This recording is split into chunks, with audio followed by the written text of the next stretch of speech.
ces potentialités dont regorge la région naturelle de la Casamance, il faut dire que ces atouts demeurent sous-exploités et ne permettent pas une contribution significative à l'économie nationale.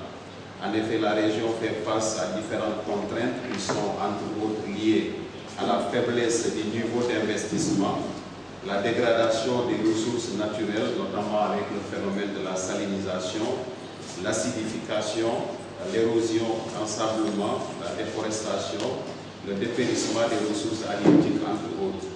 Une autre contrainte de taille, c'est la faiblesse des possibilités d'accès au marché porteur à cause de l'enclavement de la région et à l'inexistence ou à l'insuffisance de moyens de conservation, de transformation et de transport adéquats. Une autre difficulté, c'est le déficit des capacités des acteurs, avec notamment l'insuffisance d'une main-d'œuvre qualifiée et robuste, du fait de la quasi-inexistence d'un système de formation professionnelle adapté aux besoins régionaux et de l'exode rural occasionnant un vieillissement des entrepreneurs agricoles et ruraux, un manque d'organisation des producteurs et autres opérateurs économiques. Il y a aussi l'insuffisance de l'accès au financement, etc.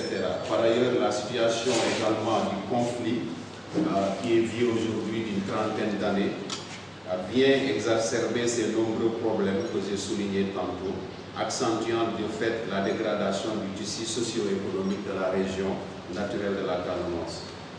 Mais et malgré ces difficultés certaines, le développement de la région n'est pas dans une situation désespérée, telle que certains pourront le croire. On bénéficie aujourd'hui d'un environnement institutionnel favorable, lié notamment au dynamisme des collectivités locales et des services techniques déconcentrés, l'intervention remarquée de plusieurs ONG, projets et programmes qui interviennent dans la région, et des initiatives intéressantes et variées sont mises en œuvre par une diversité d'acteurs contribuant de manière plus ou moins efficace à la lutte contre la pauvreté et la consolidation du processus de paix en cours. Pour autant, ces actions tardent à donner les résultats escomptés. Pour induire un décollage décisif de l'économie régionale, les contraintes demeurent tenaces et les potentialités régionales sont sous-exploitées.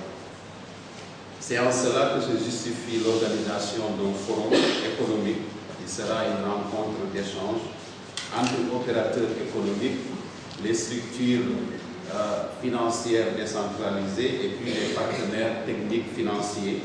Et cette initiative résulte de l'engagement de la Chambre de commerce et d'industrie de l'agriculture de Ziguinchor et de l'Agence régionale de développement de Ziguinchor, ARD.